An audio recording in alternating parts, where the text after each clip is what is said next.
ولو أن أهل القرى آمنوا واتقوا لفتحنا عليهم بركات من السماء والأرض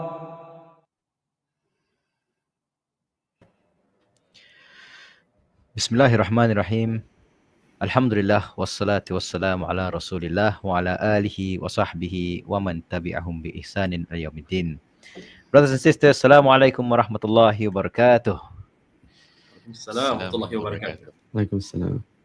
Ahlan wa sahlan wa marhaban bikum. Welcome to the Barakah Effect podcast once again this week in another episode called Minimum Success Experience from Surah Al-Asr. MashaAllah. So this is our fourth episode for our series this Ramadan, and MashaAllah, we've entered the last 10 nights of Ramadan. MashaAllah, that was fast. Feel like suddenly we're here. Subhanallah. It flies by, mashallah. Yeah, MashaAllah, MashaAllah. So it's a reminder for ourselves and our listeners out there. Let's continue to give it our best this Ramadan. If we feel that the past has flew by, I think we were just discussing before we went live, that we've been really flooded with a lot of work responsibilities, and it's been really challenging for us. But this is life, right? We try in the challenges that has been destined for us.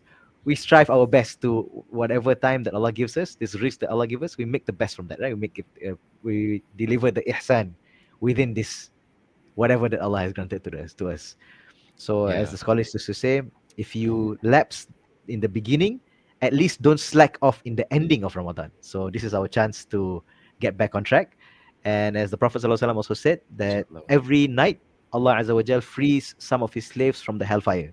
So that happens every night. So if you feel like you missed a chance in the past, inshallah the next few nights might be your night, inshallah. Yeah. So may Allah Azza wa Jal make us amongst those who remain steadfast, in fact ramp up our efforts and finish on a high this Ramadan. Ameen. Ameen. So, mashallah, ahlan wa sahlan marhaban bikum. For those of you who are new to the channel, welcome to the Barakah Effect podcast. So, this is our special series throughout Ramadan, and it's called Treasures from Quran, where we discuss some of the lessons and reflections of some of our favorite surah or ayah from the Quran. So, in the previous episode, just to recap a little bit, we've done a bit of sharing. Last week, we've done a sharing by Brother Reza, and this is a special episode because it's just one ayah, which is the greatest ayah, right? Ayatul Kursi. And the week before that was a sharing by Brother Aziz on Surah Al-Balad, which we mentioned. This surah this week has some ayat which might confuse with that surah. Right? Okay. Yes. Mhm. Exactly. Some challenging memorization especially for our children. Yeah, mashallah. And then in the first session, the sharing was by myself on the opening of Surah Al-Kahf. And this is a trending that we've been doing for the past few years. We've been doing reflection. This is basically what we try to focus in every Ramadan. So the first one was kicked off by Brother Amir in Surah Al-Layl. This was in 2023, was it? 22? I think subhanallah. 22. 22. Yeah, Oh, I've done it for 3 years. Yes. Okay, mashallah. It's been a while. And Brother Amir also shared on Surah Al-Zalzalah. And the same year, Brother Shahmi shared on Surah Al-Duha. So as you can see, the common trend here is that we try to select surah which is more oftenly recited, especially the shorter ones, the ones that we tend to recite more in our prayer. And the reason for this is we want to be practical. So because this is the surah we recite most common, so we want to make sure that every time we recite them, there is meaning behind them. So this surah today is one of them, one of the surah, which is one of the shorter surah, very easy to recite when you need to get it quickly. MashaAllah, this is one of my go-to surah as well. So this is a surah for this week, and it's the Surah Al-Asr. And the headline for this week's topic is called Minimum Success Criteria. Okay, so Brother Amir, tell us about this surah and why did you choose it? Barakallah Fiqh, Brother Faisal, and all the brothers here. It's always a joy to be among all of you, especially during this tafsir series. Alhamdulillah, Alhamdulillah Alamin, Allahumma salli wa sallim ala Nabiyyina Muhammad sallallahu alaihi wasallam. Allah gambarkan in our session today, and may Allah make us all sincere in all our deeds, solely to earn His pleasure and reward on the Day of Judgment. So I choose this Surah Al-Asr, because exactly what Brother Faisal mentioned, we often recite it in prayer a lot of times, especially we are crunching for time. But it will be really, really good if we actually understand what we're actually saying, and it will give a lot of value to us as a slave of Allah, servant of Allah, slave of Allah. and you can perhaps give some iman boost, yeah, whenever we recite that, yeah. So Surah Al-Asr is a surah that was some people it's a Makan surah. I mean, it was revealed before Hijrah, and some people say it was the 13th revelation that Allah revealed Surah Al-Asr to Prophet Muhammad. So it was early times, yeah. And it's definitely one of the shortest surah. It's actually the third shortest surah. It comprises only 3 verses, yeah. And but what Amr bin Al-As said that about describe Surah Al-Asr, he said this: Surah Al-Asr is a really short surah, but very impactful and life-changing. So that's how Amr Al-As described the surah. And our great Imam, the genius Imam Shafi'ee, so he said that Surah Al-Asr is a short surah that many people sometimes fail to ponder. If only they ponder upon this surah, it will suffice them. So what does it mean by it suffice them? So the scholars discuss, means it's enough by understanding this surah that people take heed, that people start to make that change, to seek salvation from Allah against Allah's punishment. Yeah. So short surah, in other words, he's saying that there's no excuse for all of us. Because we might say, oh, I didn't study the entire Quran. So, Ya Allah, I can't do everything that you told me because I didn't study the whole entire Quran. But there's no excuse for us. Because Al-Asr is definitely one of the most recited surah for us. And we definitely have recited it more than once. So we have no excuse when we're facing, when we're on Judgment Day, when the evidence are for us or against us, yeah, there's no excuse for us, yeah. So in that sense, Brother Amir, this is like for every Muslim, it's like, as the title mentions, the minimum success criteria, isn't it? Basically, That's if you just reflect on this surah and you just hold firm to the principles, what the verses mention by Allah, then inshallah this will guide you to us to safety in the akhirah, isn't it? So I like the way, Brother Reza, you tie it to Muslim. Actually, it's more than that. In the second ayah, there is particular discussion on the word insan. Inshallah, hopefully we get there. Okay. And we'll elaborate a bit more. Yeah. So cool. Same like what Brother Reza mentioned this last week. This is it's nothing close to a good a complete tafsir or a complete tadabbur. This is just surface sharing of the learnings we've got from this beautiful surah. Yeah. So inshallah, it will enrich us as well as the viewers out there. So on the first ayah, so Allah started this ayah with an oath. Yeah. So Allah, He can swear with anything He wants, but for us, we can only swear by Allah, right? Because if we do it otherwise, we fall under the shirk category, and shirk for this is the small shirk.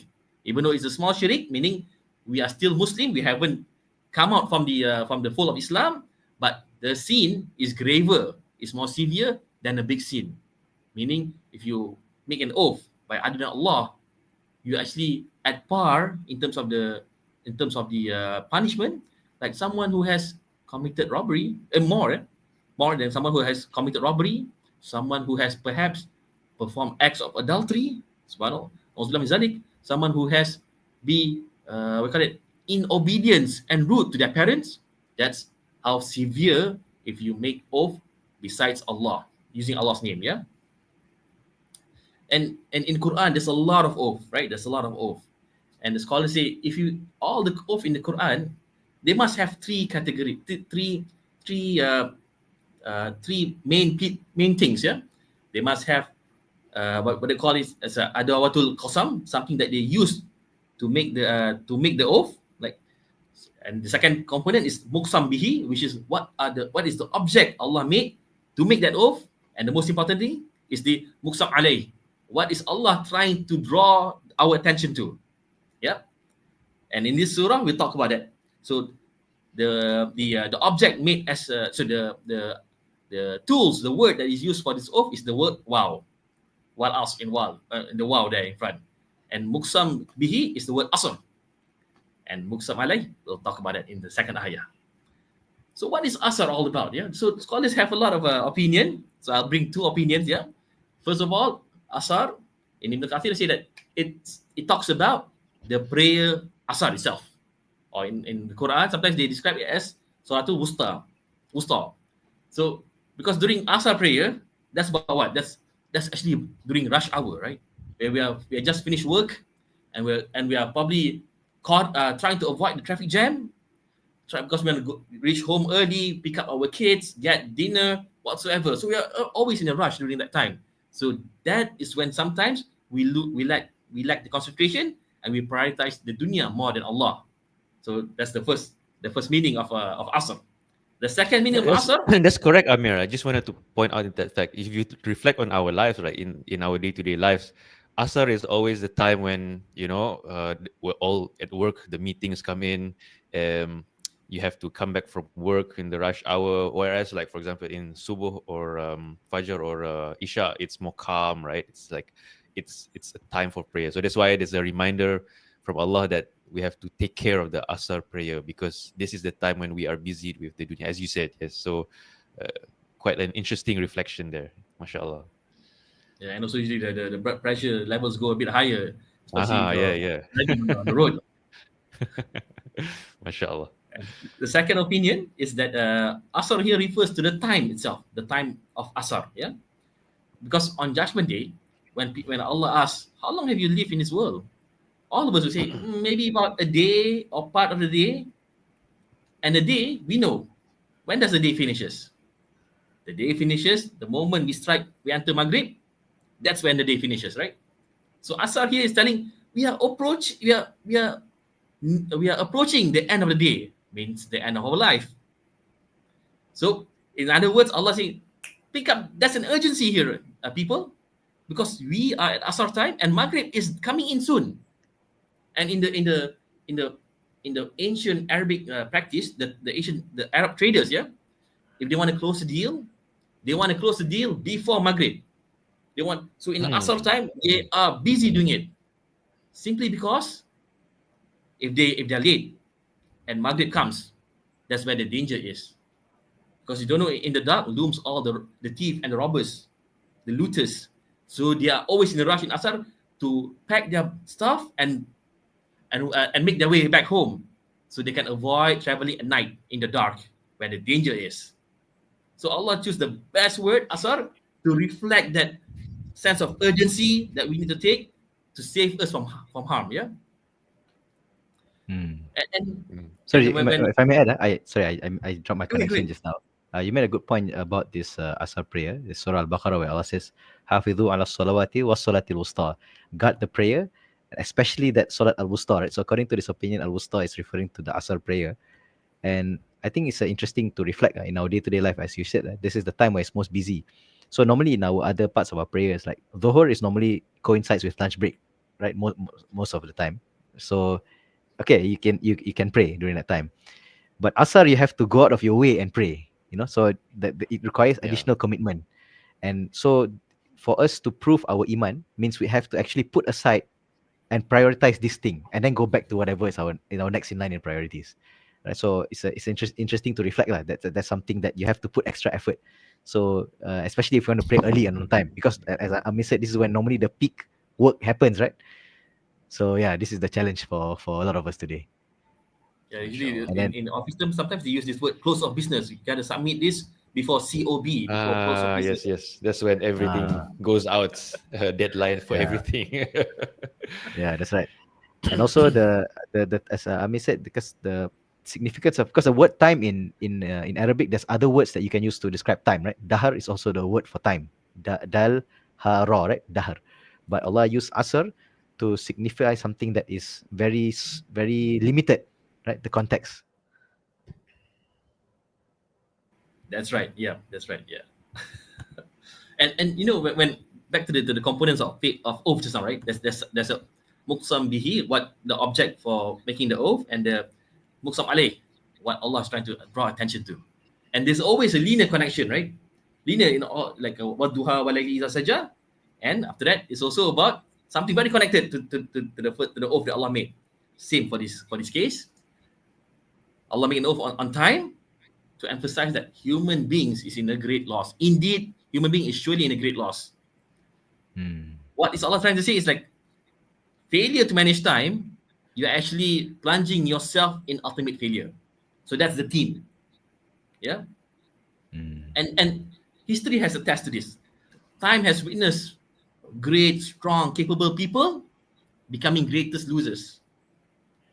Fir'aun, Qarun, Haman. Yeah, people more capable than us, richer than us, have more authority than us. But as we speak right now, they are being tortured in the grave. And a heavier punishment is awaiting them on the day of judgment. So time has seen this. It's just about how we're going to take heat out of it. Yeah. In fact, actually, we see it in our own lifetime right now, right? What's happening to Bashar al-Assad, right? For 20 years, right? This guy was at the top of his country, this tyrant who called all the shots, and then who actually, massive killings under a lot of crimes, a lot of oppression, and people thought that this guy was unstoppable. But somehow, qadr of Allah, right? Overnight, it just flipped, and now he's like totally humiliated, and now everybody's out to get him, and now all his war crimes are starting to surface out, and now he's like public enemy number one. SubhanAllah, just like that, right? Amazing. Yes. This is in our That's right. lifetime happening. Yes, it's in the dunya. What about in the akhirah, right? So Yeah, yeah, as subhanallah. Allah says, "Wala adabul akhirati akhza," right? The punishment of the akhirah is even more humiliating than what the punishment that you see in dunya. Subhanallah, amazing. And just when we say oath itself is one emphasis Allah's trying to give to emphasize on what to draw our attention to the next ayah, which is human beings in a great loss. But on this ayah, the first two ayah on this surah, there's not only one emphasis, but Allah give three emphasis in two ayah, in two verses. The first emphasis was the oath just now, right? And the second emphasis is the first word in the second ayah, which is inna, indeed, definitely. So that's if somebody say like, Amir, you better study or else you fail. Say, all right, no worries. But you say, Amir, you better study. Indeed, you will fail. Say, oh, okay. But add one more level. I swear to God, Amir, if you don't study, you indeed definitely gonna fail. Okay, that gives another dimension, right? To the listeners, yeah. So now there's two emphasis is given here, and the third one will come later. And Allah is trying to draw us to this hard reality, right? Which is what every human being is in great loss. So what that's essentially saying? It's essentially saying that all of us are losers, yeah. All of us are losers, and human beings, they have a hard time to deny criticism that are directed towards them. It's just human nature, right? Especially if that criticism is coming from someone they think they despise or they think might have bad intention to us, like maybe our rival, our enemies, competitor, right? So can you repeat that? So we have a hard time to deny. We had a hard time to accept. We had hard time to accept criticism. Okay. Yeah, if it comes from people that we think have ill intention towards us, right? Our enemies, competitor, whatsoever, or maybe coming from people who's insignificant, or who maybe our subordinates, our toddlers, Just trying to troll us, huh? That's right. People no, you brush it aside, right? Or maybe from someone who are gullible, who are easily misrepresented, who doesn't have much knowledge, yeah. Like netizen, they will say, oh yeah, no worries, man. I'll just keep and close my ears against all the criticism, right? But that's why sometimes we are better in accepting criticism when it comes from our parents, our mothers, our fathers, because they generally have care for us. Or if the king or the president comes to Amir, you gotta really brush up for this. Okay, we take it because it's from the highest authority of the country, right? Or maybe from experts, right, at the workplace. If you do a project, if the expert come and tells you, the SME, subject matter expert, Amir, I think you gotta improve on this on aspect A and aspect B. You will consider what he said because he's an expert. But who's telling us this? Who's giving us this criticism? The one who's giving this criticism to us is someone who loves us more than anything else, who's most merciful, who's Al-Wadud, who's most loving. He wants good for us more than anybody else wants good for us. He's a Rabb. He's in authority for every single thing. He manages the entire universe. He's far, far greater than any kings in this world. And he's most knowledgeable, most wise. He knows everything about us. He knows all our actions.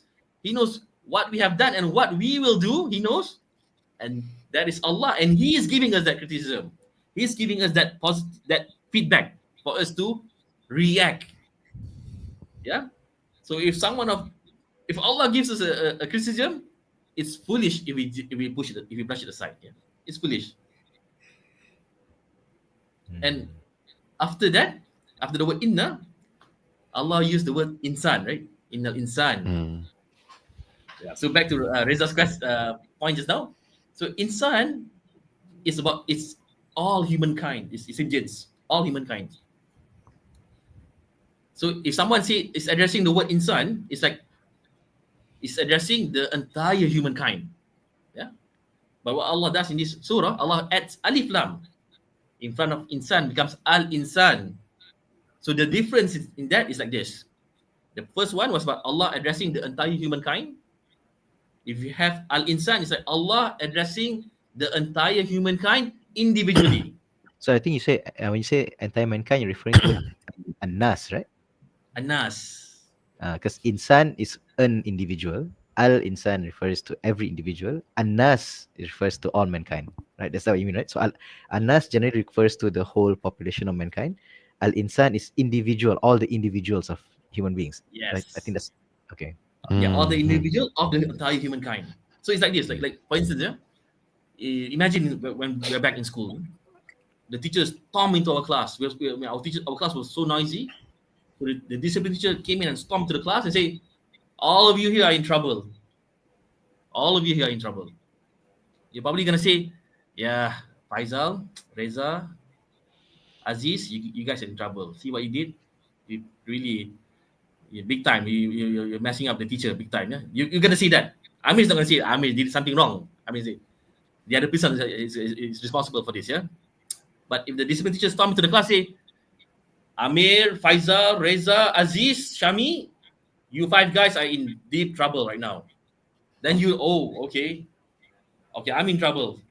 So that's what the linguistically, what does it mean? Yeah, to have this al insan.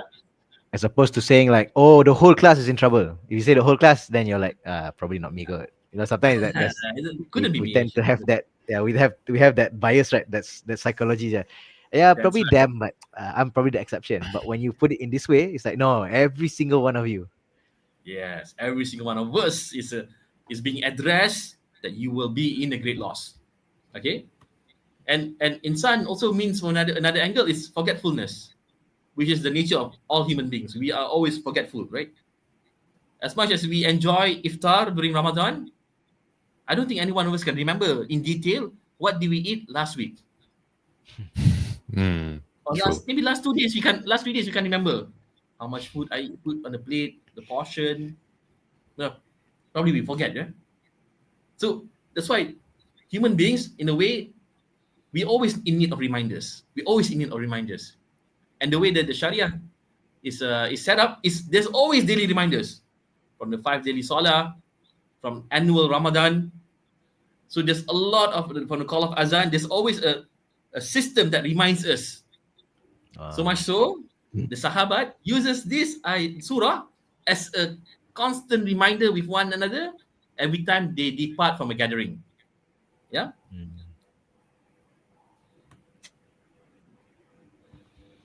Okay.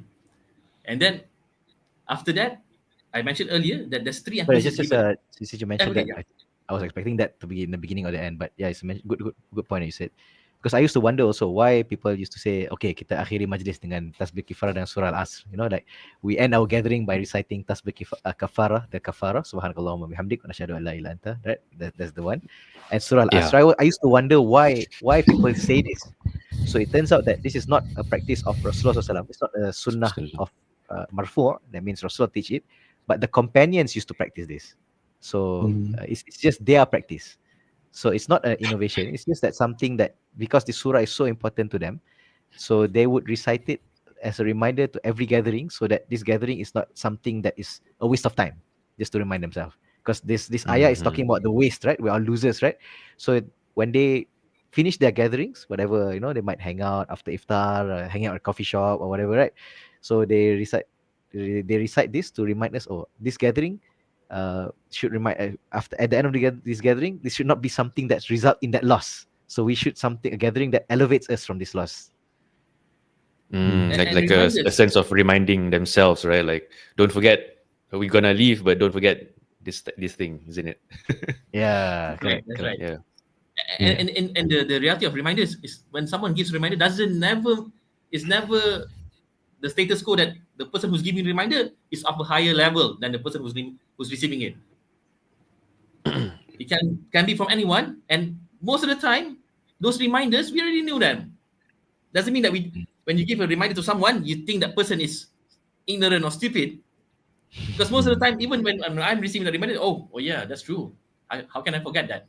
So nobody, when this reminder is not saying that you're stupid or you don't know anything. No, it's just reminding because it's the nature of human beings to be forgetful. Yeah, that's a good point. Because it's a short surah, and of course, obviously, the companions would understand the surah better than us, and yet they would recite this all the time. So it's Right. and because the power of the reminder. And I think what you said is a good point because we hear this a lot. Sometimes when you remind somebody, you say, "Hey, you know what? You think I don't know that? You don't have to tell me lah. I learned that even before you lah." You know, the people get very defensive when you tell them something. But the attitude that we should have as believers is because, as Allah says, "Wadakir fa inna dhikra tanfa'ul mu'minin." Give reminders because reminding benefits the believers. So if you are a genuine believer with ikhlas, then something that is beneficial should trigger us again, remind us again. It's going to benefit us. We don't brush it off by saying, "Oh, you're insulting me," or you're saying that I don't, you're thinking I don't know this, and so on, right? So that tells us the shapes us attitude of a believer.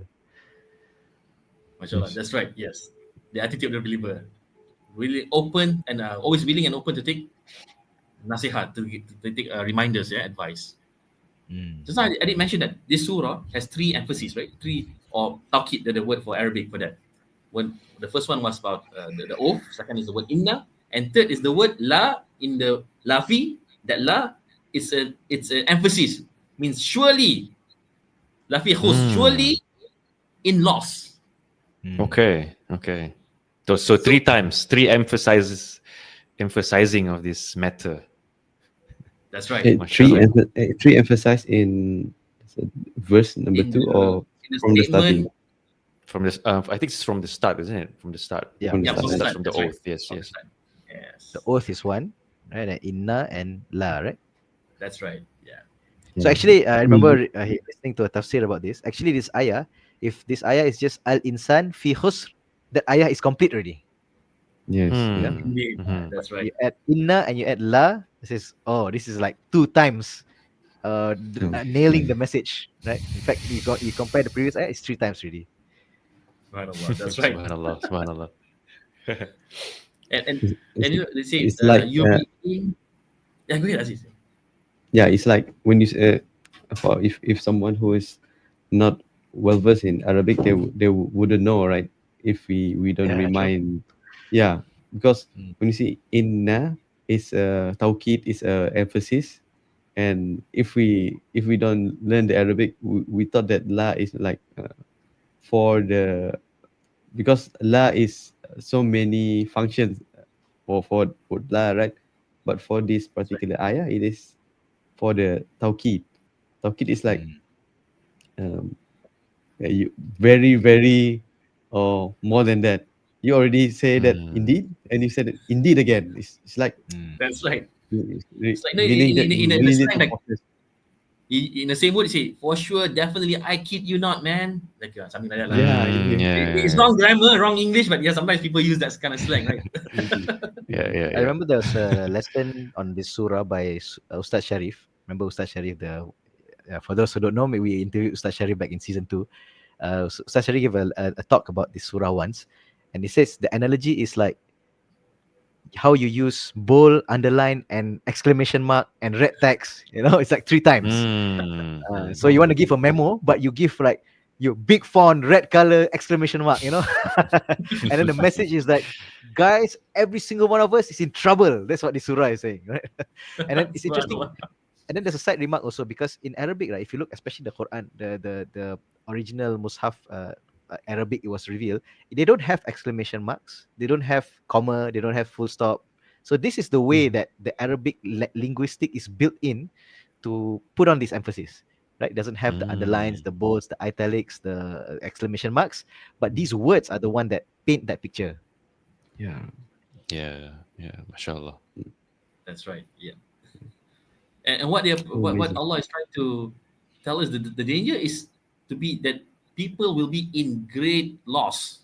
But fee who's inside loss, like you're surrounded with loss. It's like as if if a diver dives into water, he's submerged with water, right? So this is like you're submerged with loss from the top, from below, from side, from front and back. It's everywhere you look. It's all loss. So meaning, so the context of this loss here is not just the loss, the ultimate loss in the akhirah, but also you have a loss in this dunya too, right? If you don't do this, what Allah is going to tell you in the next ayah, you will be in loss in the akhirat definitely, and also in the dunya. I think like we come to, we've seen in the news, right? How people, how some celebrities or some people who the commoner aspire to be like them because of the wealth that they have, the authority that they have, the reputation. Yeah, people aspire to be like them. But what happened to them? Some of them, they commit suicide, right? They when the thing is going tough, when things is going tough for them, they take the easy way. They commit suicide, right?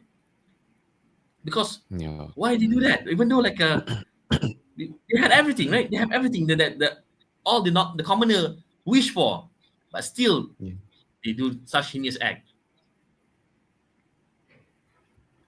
Because what scholars trying to link this is because if you follow the next step, right? We'll talk about it later.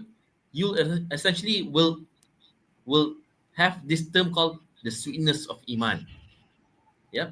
So and this sweetness, imagine like that sweetness is coming from a fruit, right? So the fruit of iman is actually is happiness, is calmness, is tranquility. And you have that even though the entire world sees you as someone that doesn't have any adornment in this world, you'll still be the most happy guy, the most calm, and the most tranquil guy, because that is what iman does to you as a person. And the companions, they know this, like the value of iman suppress every material gain in this world. And if you want to read a bit more about that, the best for me is on the story about when Rasulullah wanted to give the spoils of war during the battle of Hunain. So during the battle of Hunain, the Ansar, they were given slightly less than the other Muslim. Rasulullah gave more to the Muhajirun, and Rasulullah gave more to the new Muslims, but not to the Ansar. So Ansar were feeling slightly sad. So Rasulullah, being the empathic leader he sensed this. Then he called everybody for a quick sermon. And then, to cut this long story short, it was a very powerful sermon. I'm not gonna spoil it right now. You guys read it about it. But at the end, Rasulullah said that, "Are you, oh Ansar, are you happy? Oh Ansar, are you happy? All these people goes back with all the wealth, the livestock, the gold, the silver. But for you, Ansar, you go back with me. I'm going back with you." Then the Ansar were crying, say, yes, Rasulullah, we know what we have done wrong. Yes, we are very pleased with this. With whatever you have distributed, this is the best. We abide to it. Yeah, I think the phrase he used was, you go back with the messenger of Allah. He referred to himself in the third person. That's what really made it very even more impactful. He says, oh, they go back with all this wealth, these camels and goats. In other words, all the because back then that was the big wealth, right? They go back home with the Lamborghinis, the Bugattis, all these things. But you go back home with the messenger of Allah. Ooh, style. Powerful message. Subhanallah. Saya started to say, Yami just tell a bit. Rasulullah said that, didn't we find you, Ansar, in a state of astray, state of loss? Then Allah guided you. Didn't we found you when you were poor? Then Allah made you rich and sufficient. Didn't we found you in a state of fighting one another? Then Allah unite your hearts. Oh Ansar, if it weren't for the hijrah, sorry, before that, also say, oh Ansar, if the entire humankind trades on one path and on the other path, which is a narrow road between two valleys, is what the Ansar chose to travel, I will travel on that path. I will travel on that path. And Rasulullah said, if it weren't for the hijrah, I would definitely be among the Ansar. I would definitely be among the Ansar. Oh Ansar, I give more wealth to these people, to the new Muslims, because I want to strengthen their iman. As for you, I am sure of your conviction, your strong conviction. I'm sure of this. Then Rasulullah said, then Rasulullah finish it up by saying, are you pleased with all them going back with all this material wealth, and you go back with the messenger of Allah? So at that time, all the Ansar were weeping, but they came to full realization at the time. There was the time that Ansar, they are people who doesn't need any more validation.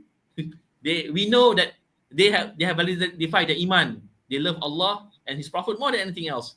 They have sacrificed all their wealth for Allah and Rasul's cause. But that was the first time they came to full realization that indeed no material wealth, no material gain can ever come at par to guidance, to iman that comes with Prophet Muhammad SAW, because they understand the value of that. MashaAllah. There's also another addition from one of the sayings of our Salaf, Ibrahim ibn Adham, on the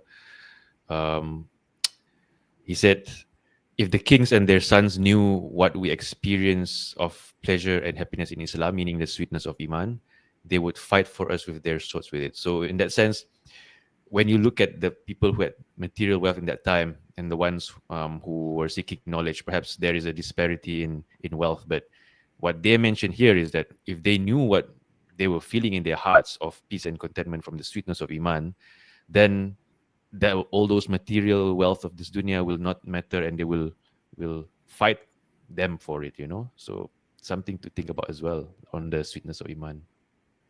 That's right. One calmness, contentment, Contentment. that comes with contentment, that comes with the iman, fruits of iman. Yeah. So this is some more on the sweetness side. And I think the main emphasis about this ayat is that if you don't have this, you're in loss. I mean, if you gain, this is the gain side is the sweetness and the contentment, but the emphasis of this ayat is the loss part. And in fact, this is alluding to the next ayah, which is the ila ladina amanu, right? Specifically, just one of it is to have iman. So if you don't have iman, you constantly feel in this loss. And this is something that a lot of Muslims, we have to remind ourselves. This is a huge blessing that we recognize this, because just the ability to recognize Tawheed, that Allah is worthy of worship, the only one worthy of worship, and us, submitting to this is the biggest blessing that we can ever have.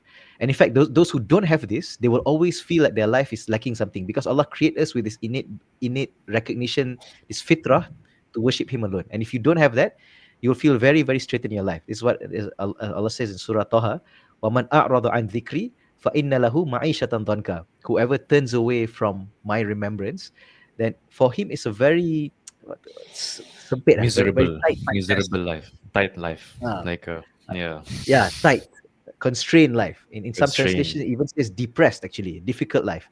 So as long as people don't feel this gap, because I'll create this our hearts, we have this have to fill our hearts with Tawheed, to worship Him alone.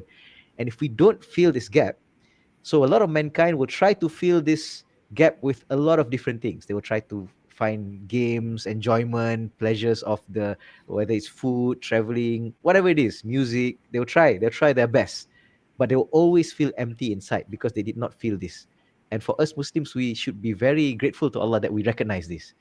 MashaAllah. This is sometimes we take this for granted, to the point where Shaitan says this is boring. This is like a so quote unquote boring.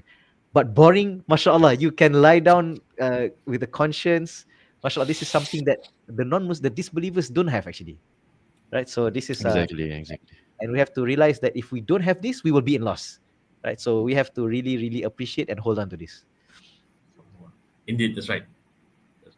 And on the final ayah, Allah start with illa. tell that doesn't, the statement that everyone is in a great loss, but Allah given an exception. And we know in all exception to the rule, that exception is always the minority, right? It's never the majority. So the majority will be in the great loss, but the minority, the exception, is the minority will not be in that great loss. Yeah, because Allah mentioned that whoever follows majority will be misguided, right? In a separate ayah. And so trading on the road to success can be very lonely.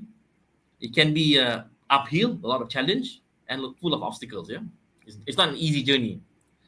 But the fact that Allah put the amanu, mean it's a plural, it's a plural form of have iman, people that have iman, shows that it makes it easy to be the exception, which is support even for a small group of people.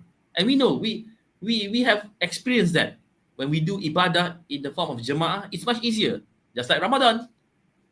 Imagine fasting outside of Ramadan is so difficult, but fasting inside of Ramadan, it's smooth, it's easy, right? So that's one of the benefit of doing good things amal soleh in a jama'ah. It makes it easy. Yeah, just a side note about this Jamaah thing, right? It's a special Ramadan for us because it's our first Ramadan in here in KL.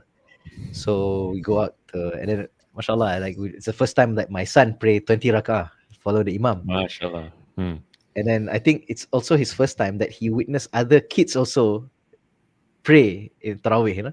So in Miri, maybe not so much. You don't, maybe the masjid was smaller. So now he's seeing, oh, there's a lot. So that I think that motivate him. So he keep going. Like, you know, suddenly he can find the strength in him to do it. So yeah, this jama'ah benefit actually can bring out something in you that you never know you realize you had, you know. So I also as a parent like, wow, this guy got it, man. This guy got what it takes, man. MashaAllah. MashaAllah. And we see it among adults as well, you know, like in certain situations as well. The jama'ah is very important because it helps you always align with your goals, you know, reminds each other that this is the most important thing in life. So jama'ah is really important, really. So something to think about as well. That's right. And in this list of the exception, Allah started with the first criteria, which is iman, to have iman as the first on the sequence. Yeah, because iman has immense benefit for people for us in this life and in the next life, right? In the next life, I think everybody knows, right? Like the hadith from Uthman say that whoever dies knowing la ilaha illallah, then he shall enter paradise, right? Or the hadith that the person on the day of judgment, he sees his scroll of sins as far as the eye can see, and his 99 scroll had no hope at all for salvation. Then Allah brought a card with la ilaha illallah, which is his amal ibadah, and that card outweighs all his sins. Yeah. So and also in this life, there's a lot of benefit as well, like from the iman that the companions had. Allah make them to a great nation. Allah strengthens their heart. Allah give them a lot of risk. So there are worldly benefits from having iman. Yeah. However, iman, the enabler of iman, Allah give them a lot of risk. Just to clarify that, because the way you said it sounds like risk. Allah give a lot of risk, not R-I-S-K, R-I-Z-Q, a lot of provisions. Yeah. Provision, yes. Rezeki. Thanks. Thank you. Yeah, exactly. Yeah. So it's a different context altogether. Yeah. Okay. And then, but the enabler of iman is ilm, is knowledge. Because in Surah Muhammad 19, Allah started with fa'lam annahu la ilaha illallah. Oh Muhammad, learn. The command is given to Prophet Muhammad about the virtues of la ilaha illallah. So you have to learn this. So much so that there's a few sahabat. One of it is from Jundub bin Abdullah. So he said that before we learn Quran, we learn iman. And after we learn Quran, we found our iman increase so much.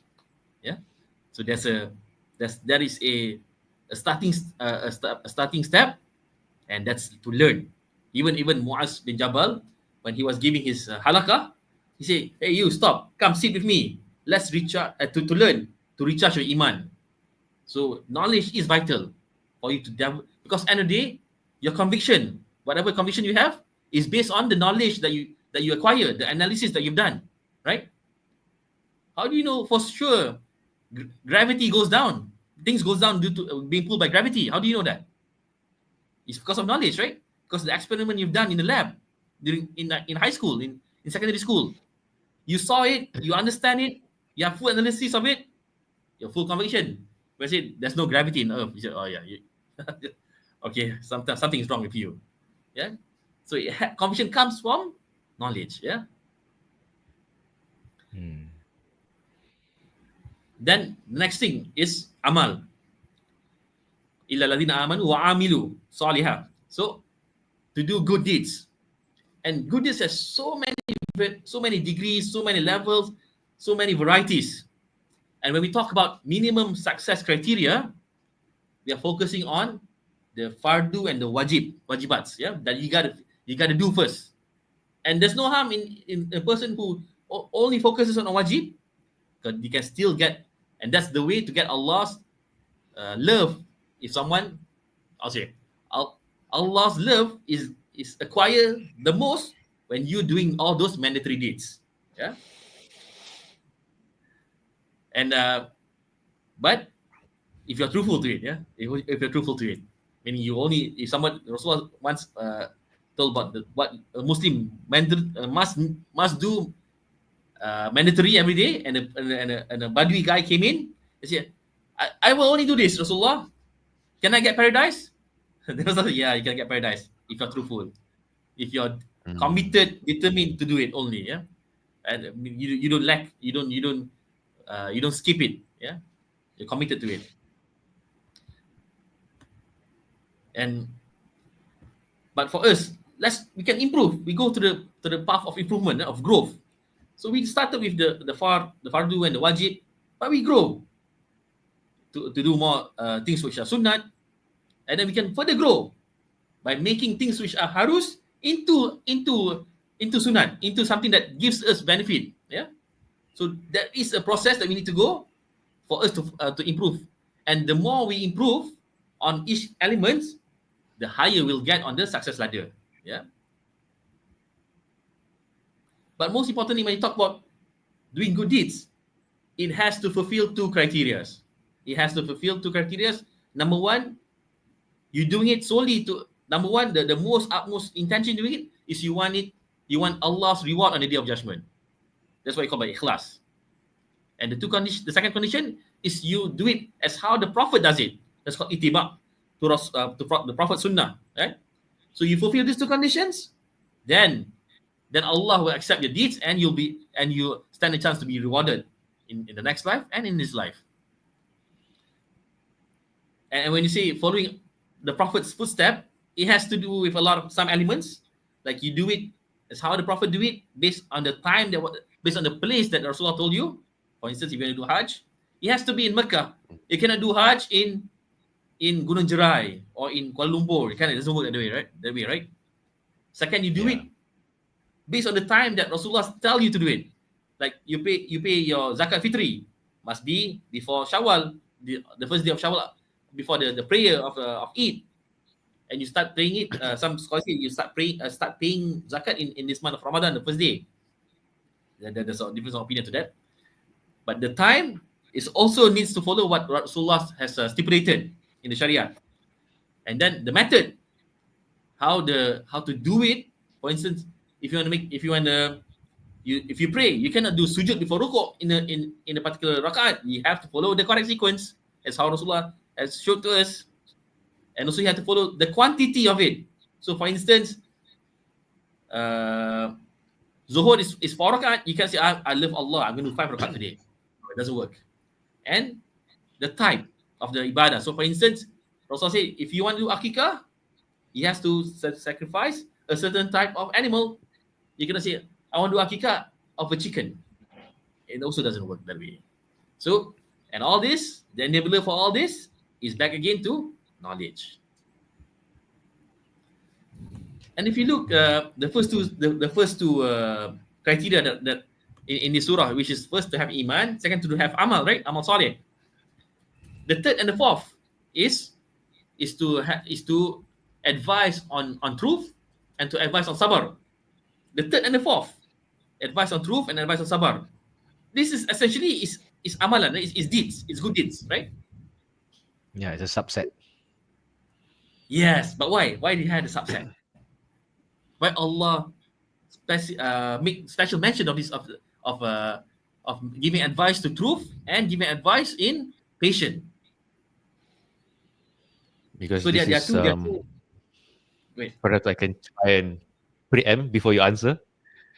Um, Mhm. we are ummah, basically ummah of Rasulullah SAW, whereby Allah commands us to do amr bil ma'ruf and wa nahi anil munkar, meaning enjoin the good and forbid the evil.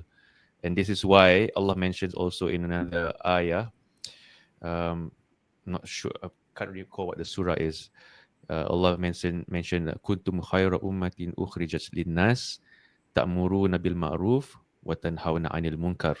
You are the best nation as an example for mankind compared to all the other nations. You enjoy what is right and forbid what is wrong. Wa tu'minu billah, and you believe in Allah. So Spot, this is spot on. perhaps preempt. Is that Spot on, correct? exactly. Yes, exactly. The importance of it, right? Allah makes special Yeah. because of the importance of it.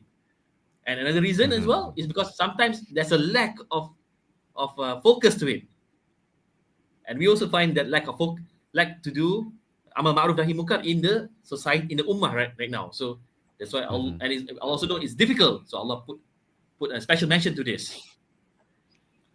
But I read this very very nice commentary on this. Yeah, another why Allah make special mention of to have to advise on haq and sabar was because shaitan, when they want to deceive humankind, they enter from two doors, right? The doors of shubhat, which is from the doubt and confusion, and the doors of shahwat, which is from your whims and desires, your lust, your greed, your jealousy, whatsoever. Yeah, and the best antidote, the best blocker to shubhat, to confusion, is knowledge, and knowledge is transmitted through advice. So the third criteria to give advice blocks the shubahat.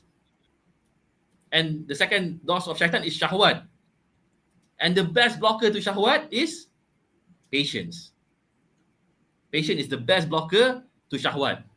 So meaning a special mention to this because it's so important to to counsel and give advice to one another, as well as to haq, to truth and patience, is to cut short, to minimize the doors of deception from shaitan that can penetrate to all humankinds. Yeah. And the word that was used is tawasi, right? Sorry, tawasau bil haqq, tawasau bil sabr, right? So it comes from it has a similar meaning to wasiat, like will, right? So when you give a will, when you write the will, usually a person who writes a will, there's a sense of urgency. I gotta write this right now, right? And also when someone who writes the will, he has something valuable to pass it to the next person. And also when someone who writes the will, he does it out of kindness and care, like he's writing a will for his children or his stepchildren, right? There's a care element of care there. So when you do this and tawasau from tawasi, it's the act of giving mutually, meaning you give something urgently, you give something valuable, you give something with care, and you are open and willing to receive the same from the other party as well. Yeah. So it's two-way. This advice to goodness, to truth, is two-way. And one of the best example of this is Omar, right? So Omar is always amal ma'ruf nahi munkar. So and every night he does his patrol of all the of the area in Medina. So from afar he kind of saw like a man with a container of alcohol, something like that. So I'm gonna admonish this man right now. I'm gonna make him stop doing it. So what he does, he jump off that man's fence, enters his house, and take his alcohol drink. Then say, stop drinking this. And then the man told Omar, oh, whoa, yeah, Amirul Mu'minin, can I say something to you? Oh, you have violated 3 of my rights. And Omar said, what did I do? First, you peep on me. You peep on my property, inside my property. Second, you trespass my property. Second, you are accusing me of drinking this when I'm not drinking. But Omar did. Omar was the caliph, yeah? Omar was the caliph at the time. He can say, you're just saying this. I don't want, you're playing games. But Omar said, yeah, you're right. So Omar left.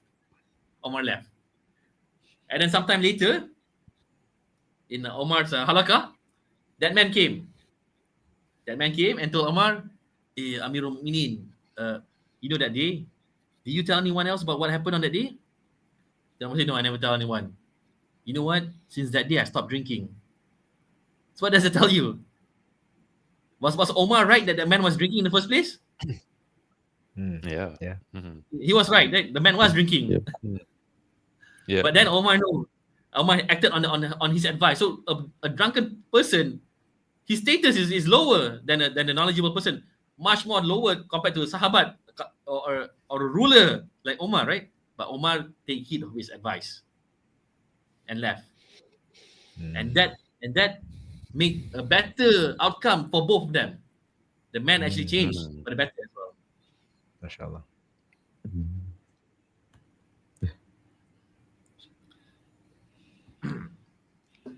And advising to the truth, and especially it's amar ma'ruf nahi munkar, right? But meaning where because it has to have amar ma'ruf nahi munkar is tied back to your deeds. So deeds can come from deeds of the heart, deeds of the lips, of speech, and deeds of your action. So al-haq is telling people to be truthful in all those faculties, in the faculties of the heart, meaning to have a sound akidah, to have truthful in their actions, the speech or the limbs, meaning to follow the sunnah of the Prophet Muhammad SAW. That was what is the generic meaning of al-haq. And advising and counseling is something difficult for everyone, right? Because it puts you outside of your comfort zone. Because you might be when you're, let's say, I heard this from tafsir from Ustaz Fahmi Rosli. He gives his tafsir on the surah. He said that sometimes, it is much easier that you can write volumes of books on amar ma'ruf nahi munkar. Maybe you write 10 volumes of amar ma'ruf nahi munkar, 10 volumes. But if he goes up from his university, his library, he saw a guy smoking next door. He said, "Oh, should I?" He hesitated. He contemplated, should I stop that guy from smoking or not? It's just nature of human beings. Right? There is an implication to after that. That's why, because there might be something hostile that's happening, maybe, or the person might get hurt by that statement, for example. So there's a lot of implication that your relationship might be damaged because of this amar ma'ruf, right? So there's a lot of implications. Avoid conflict, right? Try to avoid conflict. Avoidance. Actually, I like you mentioned this because I think a lot of people will feel uncomfortable at this idea about advising people, because a lot of people, when you tell them, "Oh, who am I to advise people? I don't have knowledge," and then sometimes this is a standard shaitan trap. It says, "Well, this is the authority's responsibility. It's not me. This is jabatan agama. The imam should be doing this, not this guy." This is the attitude that a lot of people have. But this surah is reminding us is actually all of us. It's not collective responsibility. Individually, we have to do this actually. And then it's good that you mentioned that it's uncomfortable because it is difficult. And that's the idea. If you want, this is the minimum to meet the minimum success criteria. You have to be outside your comfort zone. This is going to be tough. It's going to be challenging. So it is going to require you to train yourself. It's going to train yourself in terms of your knowledge, not just in the deen, but also in the way to convey, to conduct yourself. Subhanallah, I think that this is a very powerful point. And especially like you said, the word tawasi, like Brother Amir mentioned, right? The tawasi here, the tawasaw, the tawasi is, the context is like showing care and concern, and with a sense of urgency. Because the reality is, sometimes when you advise people, they don't have concern, they don't have the urgency. Something like, relax, bro, what's the big deal, man? Kita muda lagi, right? We're still young, right? Come on, man, take a chill pill, right? But then you are the one that's like, because you see it in a way that if they are on, say like you want to advise somebody, let's say you invite somebody who's not praying, for example, right? So we know that how important prayer is, right? So you know that if they're on this path, right, they this is the hustle that they can be going on, right? They can be going on the path to, be punished by Allah, right? So you have the urgency, but they don't have the urgency. They're like, it's okay. Kubur masing-masing. What's the big deal? It's my grave, It's my problem, not yours. It's difficult.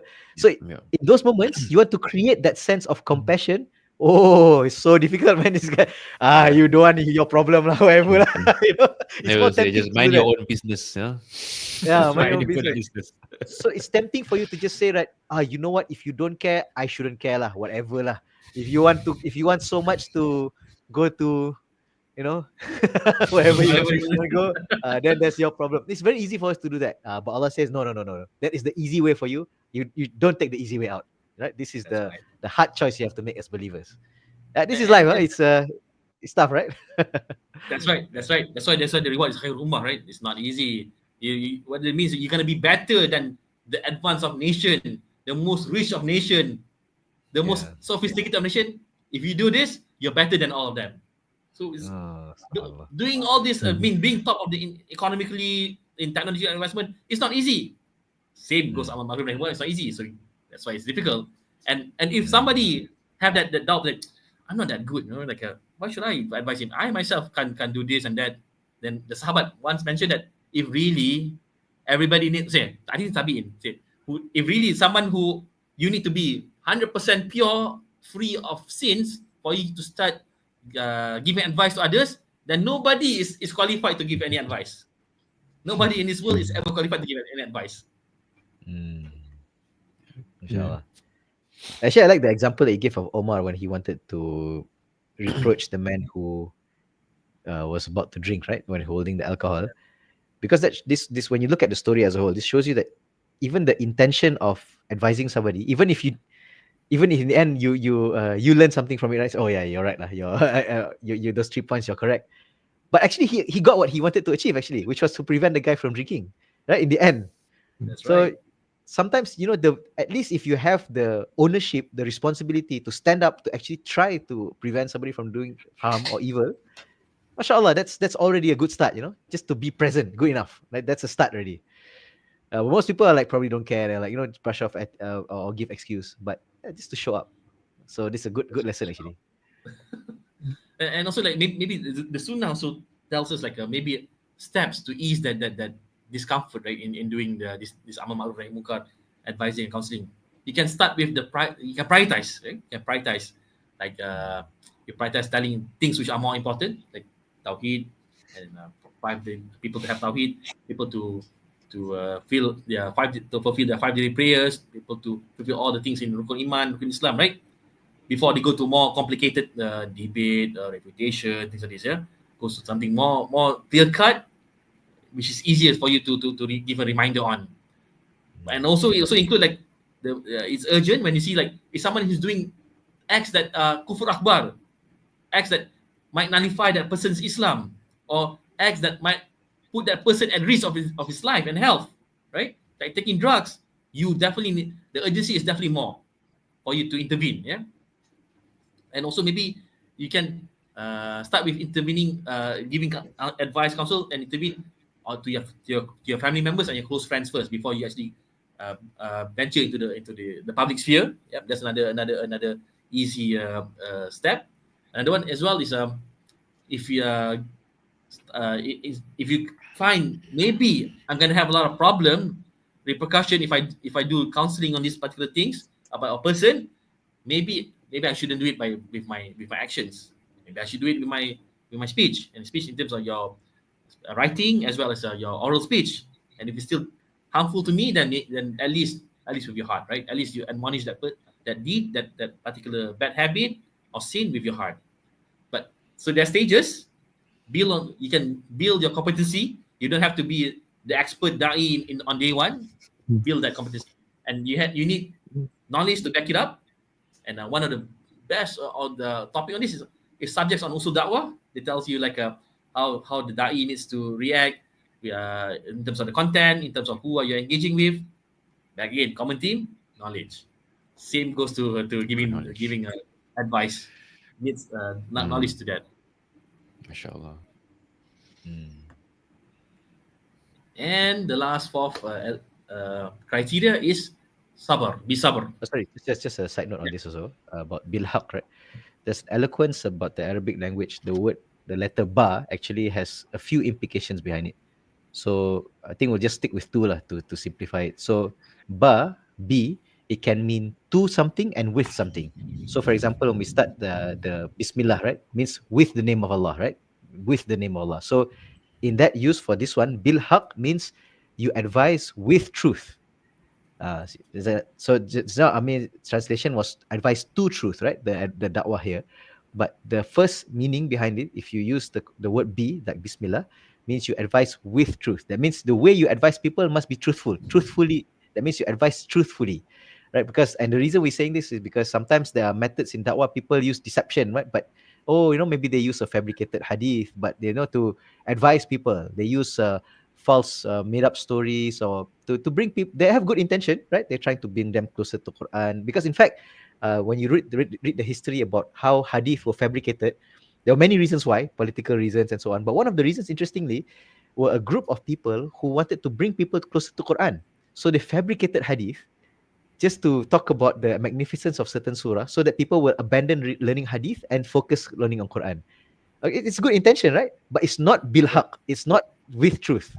So the third success criteria here is you advise to truth. Okay, the other B, so you have Bismillah, right? The example is Bismillah with the name of Allah. The other one is, for example, yu'min billah, right? Iman in Allah. So iman, to Allah. So in this case, to truth. So you advise others to the truth. So it means both. And also you use this principle to describe the second part also, bis sabr. That means it means truthfully, and you advise people to patience. So it means you be patient in the way you convey your haqq, and at the same time you also advise people to have more patience. That's the context of this word. It's one simple word. In English, you cannot convey the multifaceted meaning behind this. Actually, in fact, there's 4 meanings actually, but it's okay. We'll stick to 2 lah to make it easy. Thank you, Brother Faisal. Yes, indeed, yeah. And also, I actually missed one more point on advising to and with the truth is the foundation of you giving advice. Yeah, is mercy and care. That's the foundation. So when you want to give an advice or counsel, you start with the lens of mercy, empathy, and care, not with authority and stubbornness. Insultation. Insultation, yes. Anger. Okay, so what you said is exactly what describes the continuation sharing from Aziz sharing that day, Surah Al-Balad, right? So that's ayah, that's the confusing part here, right? Watawasaw bil sabri, watawasaw bil marhamah, right? Marhamah. So the marhamah, that's the one, the compassion, kindness, mercy. So use the same way of understanding this ayah in that way as well. So watawasaw bil marhamah, that means you advise with compassion and you advise others towards having more compassion. So mashallah, that's how you can merge all these different ideas and make sure you don't salah ghostan into that, right? Watawasaw bil haqqi, watawasaw bil sabri, watawasaw bil marhamah. No. Make sure you stick to one path. Okay, and the final element is bisabri. Means you advise people to patient and with patient. And we know, like the word sabar, it means more than just patient, right? In Arabic, it's also mean perseverance, to be committed, to be steadfast. It's also It's also add to the wholesome or the sabar meaning, right? So it's not just patient like that. It has more to that. So that's why patient sabar can be 3 things. You can have sabar in accepting Allah's fate. Yeah, if Allah have made you who you are, we accept it. Yeah, made you a male or a female, Malay or Chinese or Indian, certain height, certain sizes, certain features, we accept it. Or Allah have tested you with calamity that is out of your control, natural disasters, you accept it wholeheartedly. Yeah. And the second type of sabar is you have sabar while doing obedience to Allah, in your patience, in fasting like we're doing right now. We have sabar in that. And the third type of sabar is sabar in abstaining from what Allah forbid us, right? Like You see something haram, you don't want to see it. So you must have patience for that, right? Not to want to see it, not to indulge in those addiction, bad habits. Those is another type of sabar. And always know that sabar is the minimum requirement, especially when you're faced with calamities. Is the minimum requirement, is the wajib level. But if you want to grow in this area, it's one more level. It's reda. It's you're pleased with whatever Allah has tested you with. So that's the next level. But as a basic requirement, have patience. And sabar means when you're hit hard with something you dislike, you don't say something that will displease you. You don't say, you don't do, and you don't have something in your heart that will displease Allah. You accept it. Yeah, you're not gonna curse. You're not gonna insult. You're not gonna ram your fist onto the wall. Things like that. You're not gonna do it. You just be calm. And if it makes us feel much better for all the tests that we are facing, Allah tests the most is on the Prophet. The Prophet was tested the most severe, far more than us. Rasulullah was tested with so many death of his family members, his children, his wife, yep, his family members. He was tested with a physical threat as well, physical harm, mental stress, being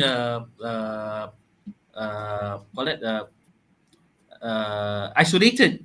He has been tested far worse than most of us. Yeah, and he perceived it. So he had, and in him is the best of example, the best of a role model that we can take lessons from his lifetime. Yeah.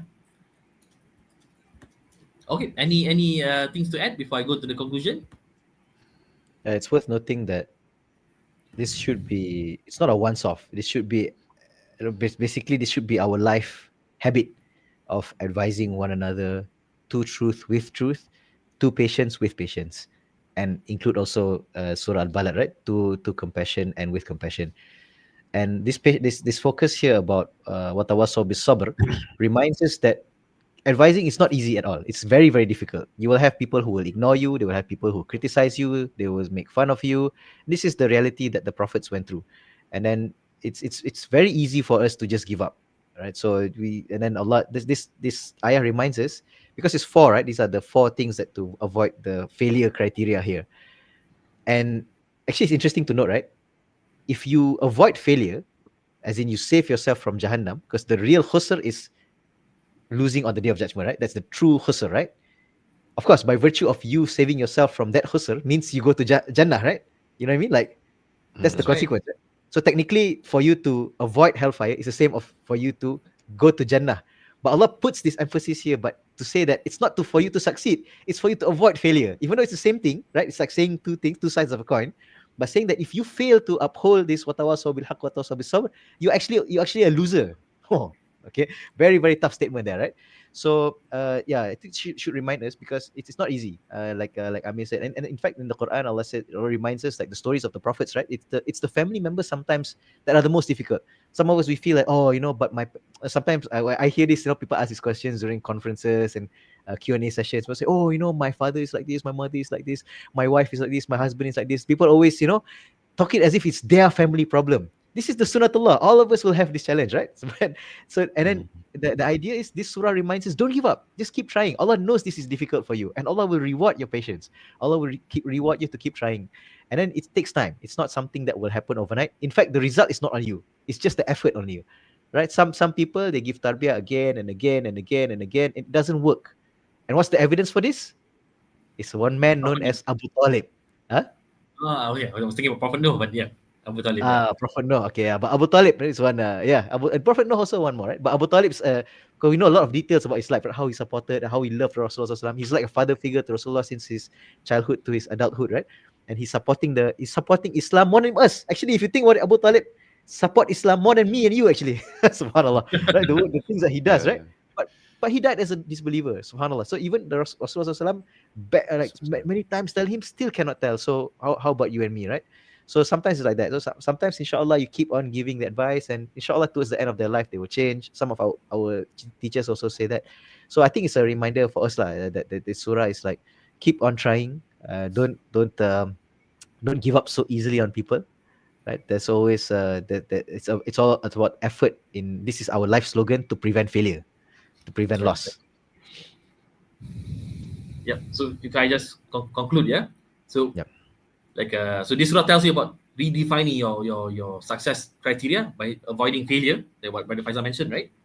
And to achieve that success, there are the four minimum criteria to be successful. We're not talking about achieving the lofty ranks in Jannah, but just to get the bare minimum, right?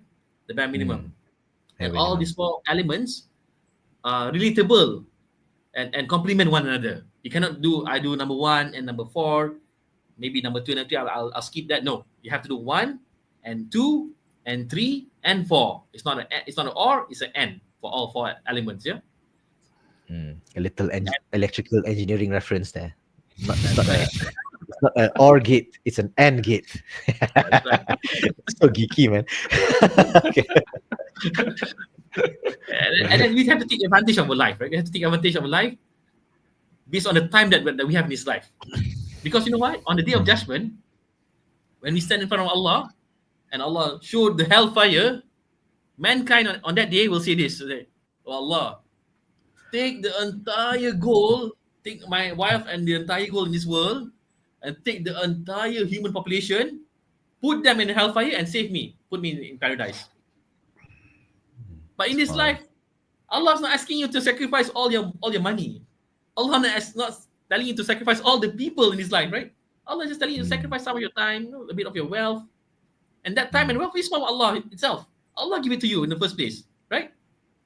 So it's because it's like Allah give you a working capital for you to start your business, right?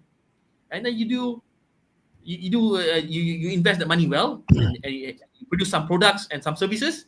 Then if you do it well, Allah is gonna come purchase those products, purchase those services at the inflated premium prices.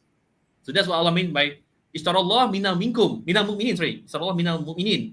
Allah does trading with the believers, right? Because Allah give you everything. Others want to see how you do that, how you make use of all that assets that you have. And if it's good, Allah's gonna take it back. I will reward you for that. But that requires like some shift, right? Some shift. But believe me, we are all capable to do that shift. We are in Ramadan, right? The month before Ramadan. Was it difficult to fast the entire day? Was it difficult? Yeah. It's difficult for me. Yeah. To fast consecutively 2 days is difficult as well for me. But we are now on our 22nd day. We are on 22nd day. 22nd day, right? Today? Yeah, Yeah. 20 seconds. It's just about you. If you can overcome the first the challenge on the first day, you are capable to overcome on the subsequent days. Because our life is like routine. It's routine. You can do it the first day. You definitely can do it on second day. You can do it on day 10, day 100, day 1,000. Yeah, of course. Sometimes you lapse, make tawbah, return back to Allah, but you can do it. Right? Actually, this is a good point also relating about the da'wah part. Da'wah, in the beginning, before you even try, it always seems intimidating, difficult. I don't think I can do this. You know, you feel like giving up before you even try. I mean, we even felt like this when we start the podcast, right? When first time you want to go on stage, they want to give a speech to people. You're like, oh, like you have this imposter syndrome. I can't do this, you know. And I then remember that moment. You remember, right? I can totally relate, right? In fact, 30 seconds recently. before you go on stage or so, you feel like, oh man, I gotta get out of here, man. This is Is not. it too late to cancel? That's right. I think the whole majlis will be fine without me. I just get out of here. but then you face it, right? You face it and you try, and then you'll make mistakes, and then you realize that, hey, you know what? I can probably try again. I can probably avoid that mistake next time. Then you try again, then you improve over time. And then it's like Ramadan is like that, right? The first time after you break that first barrier. Oh, I remember my first day fasting this year. I didn't drink my coffee. Oh, it was the worst day. And I had to go to work. Oh, like the second day of fasting. Oh, I felt like a zombie, man. But yeah, I think that's a good point. But after that barrier, that first one, like, oh, mashallah, actually you can. It's fine actually. You can do it. And we also have done it also. Like, imagine. Do you guys remember how we were living in our uni years? But the moment we got a job, we changed that lifestyle, right? Oh, okay. We can do it. Yeah. I think if we stay with the uni life in our working life, I think it's going to be chaotic. I think it's not going to work out for everyone. True. Good point. Yeah, because back then, like you say, you're used to enjoy in a certain way, right? The habits that you do. You were, I cannot imagine my life not doing this, right? And then suddenly you get But why married. do we change? But what do you change? Why it was easier to change from uni life to working life? I think there's something we ask ourselves why we find it easy, right? Yeah. And now what's at stake is much bigger. It's much bigger. And you know what? If you ask ourselves, right, to, it's difficult to do this. It's all difficult to the point. That's why Ibn Qayyim, when he wants to say that jihad, struggle against your own nafs, he only put these 4 criteria. Oh, okay. He put this 4. If you can overcome these 4 criteria, that's your jihad against yourself. And jihad against yourself doesn't even during time of war, outside of war, whatever, during with kuffar, whatever. This jihad against yourself is forever until you die. Oh, this one, this as in this 4, as in from this surah specifically. This, from this 4 element, that's right. Oh, mashallah. Oh, I see. Oh, nice. The pillars for eternal jihad. Oh, But the good mashallah. thing is, the good thing is, it's still Asr and Maghrib is still not here. So may Allah make us people who are always striving towards Him, able to do this minimum acceptable criteria, and then not just that do the bare minimum, but grow out of it. And may Allah save us from the hellfire, us and our family members, and grant us Jannatul Firdaus, and Allah make us make full use of whatever left in this month for Ramadan. Ameen. MashaAllah. Ameen. Mashallah. Jazakallah khairan. Just before we end, just want to shout out to mashallah, Jazakallah khairan to our listeners out there. We got a couple of comments from this episode. I'm just gonna flash what we have. This one is mashallah from my mother also for tuning in. So she said that Brother Amir mentioned about time management. This is an important aspect, as those who don't manage time well is at a loss. Okay, anyone want to share any thoughts and comments about this?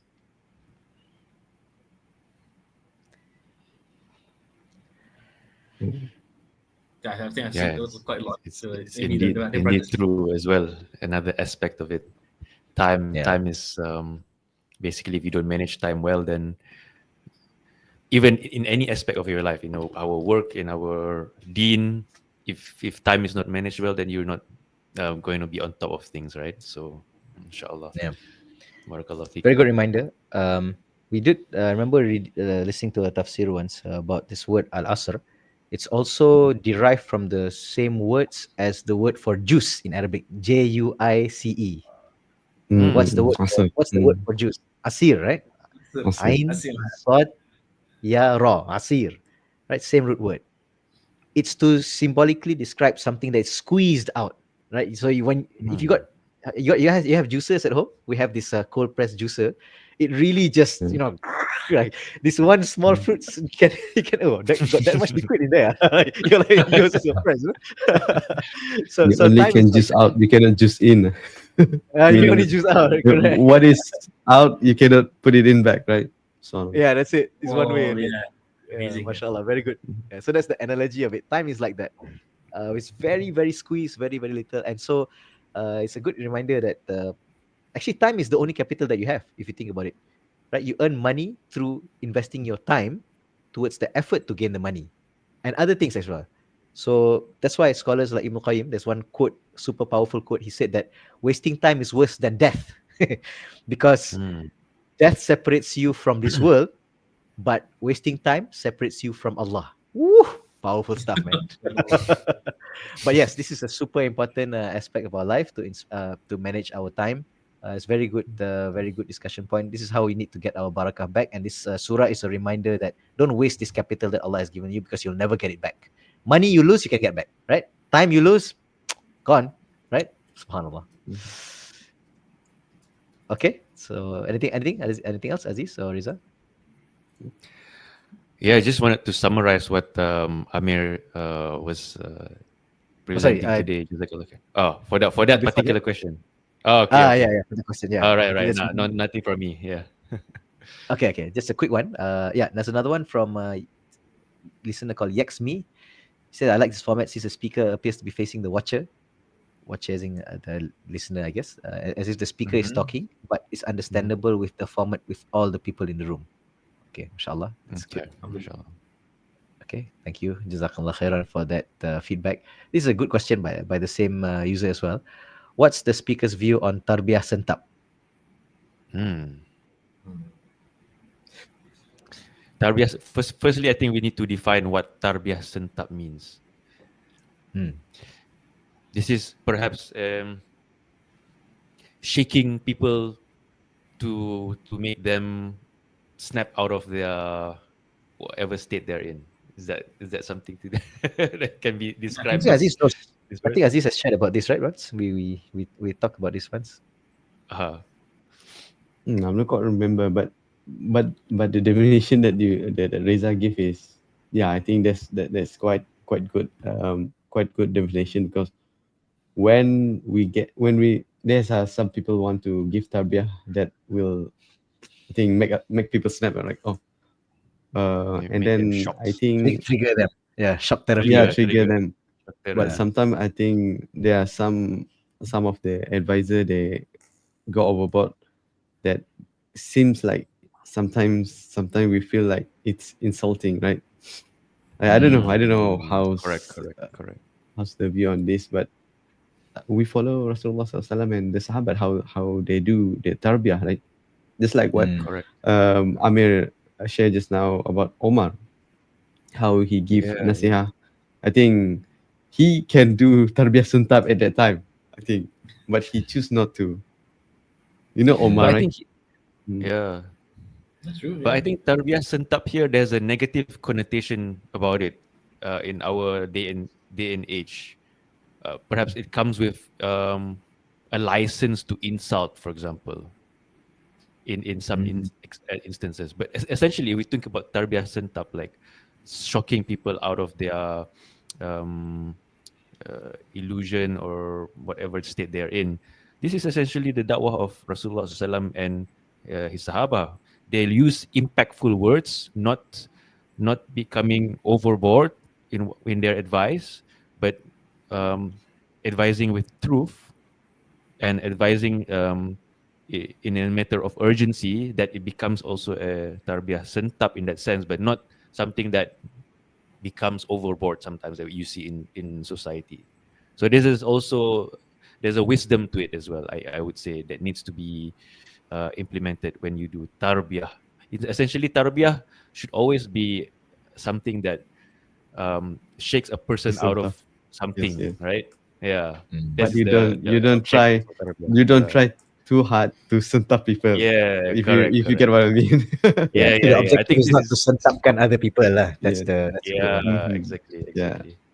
Yeah, that's a good balanced view from Riza, because the point is, yeah, human beings are different.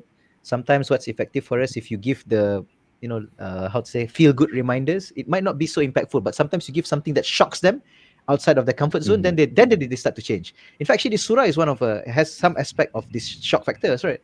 Right, Suntap. Yes, yes. because every single one of you are losers, except Mm, 1, 2, 3, 4. In that sense, we should feel that sense. If we're not doing one of these four, I mean, we should be worried about ourselves. So that should actually like push us into action. In fact, a lot of the ayah in the Quran about how the hellfire is described, that sort of the horror of the hellfire should actually make us have a greater sense of urgency. So in that sense, yes, we should. It's a good thing. But as he is saying, this should not be overused like a license to insult people, humiliate them. Sometimes people say, aku terbiah je bro, kau ni apa, hati tisu. That's wrong. If you start to disrespect people and insult people, that is not from the sunnah, right? So I think this needs to be balanced. I think there's a channel about this, but maybe we have to look at the specific examples. But there's I think the boundaries here is what the hadith and the Quran has defined for us about respect and adab. But at the same time, we do not deny that there's a value in giving tough messages sometimes, right? We need to Yeah. snap people out of their drunken state, their state of how to say, their state of tidur, like just yes, daydreaming. Yeah. daydreaming. Yes, Yeah. yes. Yeah. Mashallah. Okay. Hopefully that answers the question. All right. So yeah. So let's get to our closing thoughts. Reza, you were saying something just now. Yeah. So, mashallah, jazakallah khairan, Akhi Amir, for the excellent presentation. I learned quite a few things as well. Firstly, on the triple tawqid, or emphasizing in the beginning of the surah.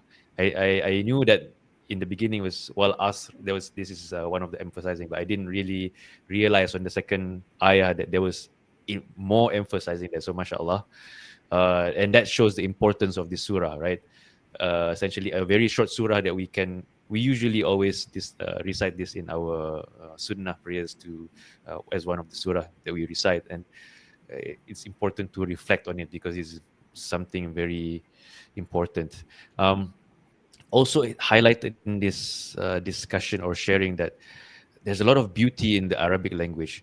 This surah has very concise verses, but is full of meaning, right? When we mentioned the tawqid, the three emphasizing of it, and what Brother Faisal mentioned in the ba, the different meanings that ba carries, advising to the truth with truth. So a lot of these things, if we were to read just a translation, we might miss the essence of it and the beauty of it. So perhaps as a next step to learn Arabic as a language will enrich us in our understanding. Definitely will enrich us in our understanding of Islam, of our Deen. So this is one of the things that perhaps me and you after this Ramadan we can um, enrich our Arabic as non-Arabic speakers, right? So this is something always a step of improvement. Also, Brother Amir mentioned that a lot of the lessons in the surah, for example, how to get proper iman, how to follow Rasulullah SAW in the proper way, the itiba in the proper way, to give advice in the proper way. All of this is rooted in knowledge. So knowledge is also a very important and key foundation in our religion, because if we don't have knowledge, then we start advising people just from our thoughts. It might not be hitting the points, right? And also having the iman, correct iman as well. It also is rooted in knowledge. Therefore, knowledge is very important. So I would advise each one of us, with also the lesson from the surah, that we also get on that path of continually seeking knowledge, because it will be a lifelong endeavor. As long as you do something consistently, inshallah, Allah will bless you with the right, if you have the right intentions to have proper knowledge to practice our deen, so yeah, this is essentially the 4 criteria, which is very important, what Allah wants from us as a consequence of us being Muslims, right? And uh, the brothers mentioned today that, for example, if we were to do it alone, for example, the fasting, if we were to do it outside of Ramadan alone, it's quite difficult, to do da'wah alone might be difficult. So also one thing that we discussed in the discussion was that the importance of the jama'ah makes a lot of the things easy. For example, in Ramadan, I think we feel it's easy because everyone else is doing it, right? Everyone else is fasting with us, let's say. So when we go to the masjid to break our fast, you see everyone having the same, in the same state, having the same. After the Maghrib azan is out there, everyone is quiet, having their iftar meals. So everyone is in the spirit of the whole Muslim ummah is in the spirit of jama'ah in this Ramadan. So this is one of the representations of the beauty of the jama'ah, and how Allah makes it easy for us to do amal saleh in a jama'ah. So this is also the importance of being in a jama'ah wherever we are. So this is one of the lessons from the sharing today. And essentially all these 4 criteria, they are very important. And essentially when we discuss it in all our previous sharing in Ramadan as well, a lot of these things, what we want to do in life, we cannot achieve without the help of Allah. Therefore, we have to depend on Allah. And this is why every prayer in Surah Al-Fatiha, we ask Allah, Ihdinas Siratal Mustaqim. This is essentially a dua for Allah, to ask Allah to guide us to the straight path, right? And essentially, Surah Al-Asr is also the straight path. It's a part of Islam, the straight path. So essentially, when we ask Allah every time in our prayers, guide us to the straight path, this is essentially what we want to ask Allah to guide us to. So perhaps every time when we recite Surah Al-Fatiha as well, just to remember and to be sincere in asking that we are asking Allah to guide for Him to guide us to these four minimum success criteria and all the other success criteria in Islam. So, alhamdulillah, mashallah, I think this is a very beneficial sharing today. Jazakallah khairan again to Amir and the brothers for this sharing to the surah today. Barakallah fikum. Okay, mashallah, jazakumullah khairan for the summary of today's lesson. So I think that ends our sharing for today on minimum success criteria, inspirations from Surah Al-Asr. So tune in again next week. That will be our final session of Treasures from Quran. I wonder who will do the sharing because all of us have done it already. I've already finished. Then after that was Maybe Aziz. Muawiyah. Huh? Maybe Muawiyah. Maybe Muawiyah. Okay. Okay. Okay. We'll see. No. Inshallah. So I wonder who's going to do the sharing. Inshallah, we have one more session. So tune in, inshallah, next week for the last one. In fact, probably one day before Eid, it might be, yeah? Yeah. Mhm. Might be the last day of Ramadan. Could be. Probably almost Is it? be back at our kampung during that time. Yeah. Yeah. Yeah, that's right. It might also be Eid because it might also be on Sunday, isn't it? So it might It might be, yeah? make it Wow. earlier one day. So we have to play by ear as well. Like, one might not be the Okay. same schedule, isn't it? Okay. Yeah. Yeah. So okay, maybe inshallah we might make this particular last one to be on. It could be on Saturday. Maybe we'll have to discuss this and confirm again with Yeah. whoever that mystery Mystery. person is about to do the sharing. Guys.